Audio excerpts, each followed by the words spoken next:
I think we see a tremendous shift in how people are experiencing the world to a lot of the commentary that we've spoken about here. That I think there was a great comment. We have, all of us in the room, I think, have been brought up being broadcast to. We've been told, we've been almost slotted in an industrial era. And I would suggest that era is kind of over. So you're more intimate with your own work? With who I am. I mean, I'm more authentic. You know, sometimes I'm on there, like for this film I wasn't gonna be on there, but it's so much easier. Like instead of like hiring someone to try to convey an idea, I'm like, I'm gonna do it and I know what I want. So, but even being able to speak authentically, I mean, as a speaker, majority of speakers I hear, I do not feel like they're being authentic. It feels like they're speaking in the way that they think that they're supposed to be the way they're supposed to speak.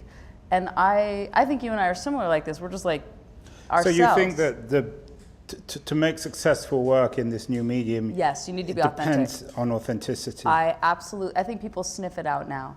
I think on Twitter, Facebook, films, that if... So the person that watches that and the person who tweets about it and turns it into a viral product, yeah. How are they different from the kind of person that would go to a movie theater to watch an Oscar film? Mm-hmm.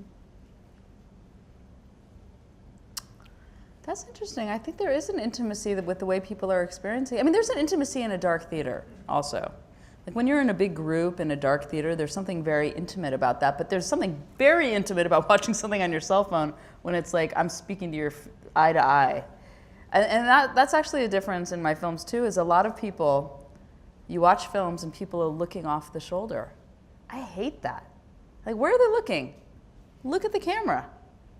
And it's a real shift because 99% of films, interviews on TV, when you watch them, they're slightly off. And that for years was the standard way to shoot, over the shoulder. And I'm like, I'm just gonna look right at you. And I think it kind of surprised people when I did it, but I've had people tell me it's surprising, but now it's like, I feel like that's part of my, like, I am like eye to eye talking to you. And I'm being real as I can, and hopefully that can, you know, translate. I know there are a couple of people here who want to be filmmakers, who oh, cool. aspire to be filmmakers. It's interesting, it always seems to me that the harder it is to be a filmmaker, the more people now want to do it. What advice would you give to someone just starting out, particularly in terms of their attitude to technology? Should they fetishize it? Should they just carry their cell phone around? Should they become programmers? Should they become video editors? Well, I remember someone said, just because there's Microsoft Word doesn't mean that people are good writers. You know, like that the tool, on one level, there's tools available. I think the biggest opportunity right now is that there's not a lot of filmmakers that are playing with tech, and if you can own that, first of all, I would enjoy more people in this space that are That's really, amazing though, isn't it? It is, I mean, it's amazing to me. It's still like, there's a handful of us that are speaking on the panels about film and tech. So we want more experimentation. I mean, this is like the Foundry is a perfect example of just like experimentation bumping up again. So I would say the world is your oyster because there's all these free tools available right now. I mean, basically you have cameras on your phone. Like I wanted to go to NYU Film School and couldn't afford it.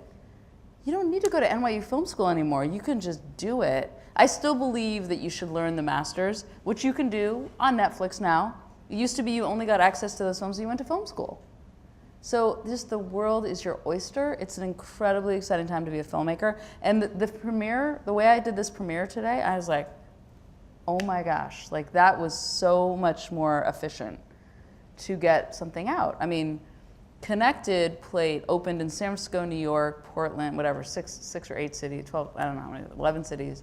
And it was a lot of work. I flew every weekend to a different city. It was exhausting. I was away from my kids. And to have one premiere today where it was all over, like it was so much, you know, as I get older, I don't want to work more. I want to work less and have more impact.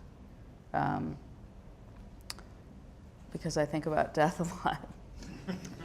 It's true. It's like, there's only a finite amount of time here. I gotta do a lot of stuff before I die.